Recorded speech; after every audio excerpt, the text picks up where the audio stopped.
이제 정확히 집권 2년 차에 들어선 윤석열 정부입니다. 1년을 마무리하면서 짚을 건 짚어야 된다. 연일 문재인 정부의 책임론을 꺼내들고 있습니다. 집값 급등과 시장 교란을 초래한 과거 정부의 반시장적, 비정상적 정책이 전세 사기의 토양이 되었습니다. 대통령은 지난 정부는 소상공인 자영업자들의 영업권과 재산권, 의료진의 희생을 담보로 한 정치 방역으로 합격점을 주기 어렵다고 진단했습니다. 대통령은 그런데 과거 정부에서는 국군 통수권자가 전 세계에 북한이 비핵화를 할 거니 제재를 풀어달라고 했다면서 결국 군에 골병이 들고 말았다. 이렇게 지적했습니다. 최근 보면 전세 사기 혹은 코로나 방역, 이 국방 정책 혹은 대북 정책 이런 거를 하나하나 조목조목 비판하고 있습니다. 어떻게 저희가 받아들일까요? 그러니까 각 분야에서 일단락된 것들이에요. 그런데 지금 코로나 같은 경우에도 이제 엔데믹으로 다 바뀌었고 북한 북핵 해결 문제도 사실은 이제 북한과의 대화는 끝났다고 보여지기 때문에 그동안의 정책 추진에 대해서 평가하는 자리가 분명히 있어야 된다. 이렇게 평가를 하신 거죠. 예컨대 지금 문재인 대통령께서도 다큐 출연하시고 또 여러분도 다큐 출연해서 과거의 정책이 나왔다 또 이렇게 말씀하신단 말이죠. 그런데 선거 때는 분명히 반성한다는 취지의 얘기도 하셨어요. 예. 그렇기 때문에 이것에 대한 평가를 분명히 해서 과거에는 앞으로는 똑같은 실수를 범하지 말자 이런 측면에서 백서 형식의 말씀은 저렇게 하시지만 백서 형식의 평가지 저것이 문재인 전 정부의 무조건 탓을 하는 식은 아닌 거죠. 예컨대 지금 우리가 잘했기 때문에 전 정부는 잘못했다 이런 평가가 아닌 것이고 예. 과거에 여러 가지 정책 중에서 이러이러한 부분은 문제가 있었다. 그러니까 앞으로는 이런 부분을 반복하지 말자는 취지의 평가로 받아들여 주시면 좋을 것 같습니다. 진전된 현 정부를 위해서 비정상화를 정상화했고 백서 형식의 이런 개념이라고 보면 된다. 지금 이 발언은 어떻게 해석하세요? 근데 사실 좀 납득하기 어려운 모습입니다. 왜냐하면 지금은 사실 대선 기간이 아니라요. 윤석열 정부가 취임한 지 벌써 1년이 지난 시점입니다. 국민들께서는 전임 정부가 어떻게 잘못을 했는지가 궁금한 것이 아니라 현 정부가 앞으로 어떤 일을 할 건지 그리고 지금까지 국민들을 위해서 무슨 일을 해왔는지가 궁금한 거거든요.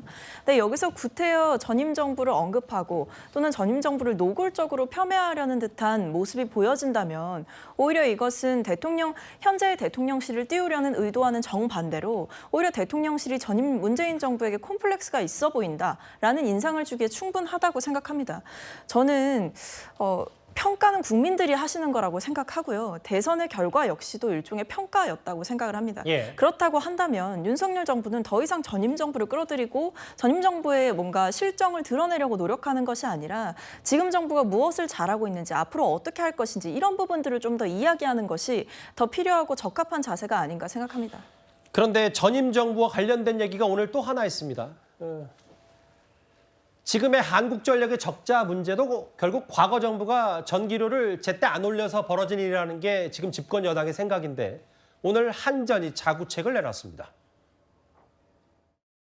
문재인 정권 때 무조건 물가를 낮추겠다는 목표하에 전기요금 인상을 안 한 부분이 지금 와서는 굉장히 큰 한전의 적자로 이어지고 있다. 지난 정부에서 10차례나 전기요금 인상을 요청했는데 한 번 승인을 해줬거든요.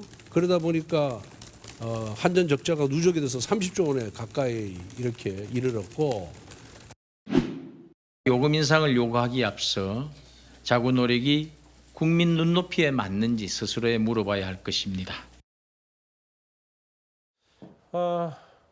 자구책을 좀 더 내놔서 5조 정도인가요? 더 한전이 본인들 스스로가 돈을 마련하겠다라는 얘기를 제가 오늘 들었는데 자구책 얘기하자마자 오늘 한전 사장이 사의 표명을 했습니다. 그러니까 만약에 한전이 일반 회사였다면 어떻게 됐을까요? 이미 문을 닫았을 겁니다. 그러니까 한전이 국가기관 산업이기 때문에 문을 못 닫지만 지금 한전 지난 문재인 정부 5년 동안 탈원전을 하면서도 탈원전과 전기료 인상은 아무 관계가 없다라고 정부가 설명했습니다. 그 5년 동안 한전에서 지속적으로 이 전기료를 올려야 된다 했음에도 불구하고 올리지 않았어요.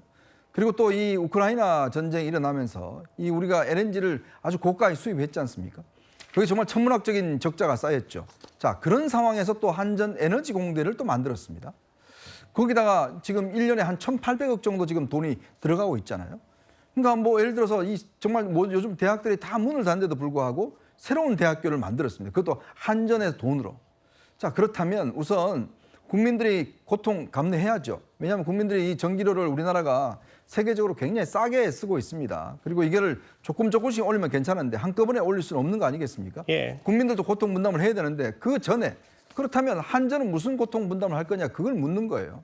근데 한전이 보면 뭐 팔고 이야기를 하는데 지금 한전 임원들과 직원들 임금은 그대로입니다. 구조조정 안 한다는 거잖아요. 임금 인상 삭감 반대하고 있습니다. 노조에서. 그러니까 정부 입장에서는 당신들도 잘못했기 때문에 회사 직원이라면 뭔가 이 고통 분담을 해야 될 거 아니냐 이 요구를 하고 있는 거예요. 그래서 오늘 정승일 사장이 이제 사표를 썼고 예. 앞으로 이제 뭐 내부적인 구조조정이 있겠지만 그러나 우리가 이 국가 정책이란 그렇습니다. 장기적으로 봐야 되는데 그리고 국민들이 체감할 수 있도록 조금 올려야 되는데 알겠습니다. 이런 상황에서 안 올릴 수가 없는 상황이니까 그 고통만 커지고 있는 것 같습니다. 저희가 준비한 5위는 여기서 정리하겠습니다.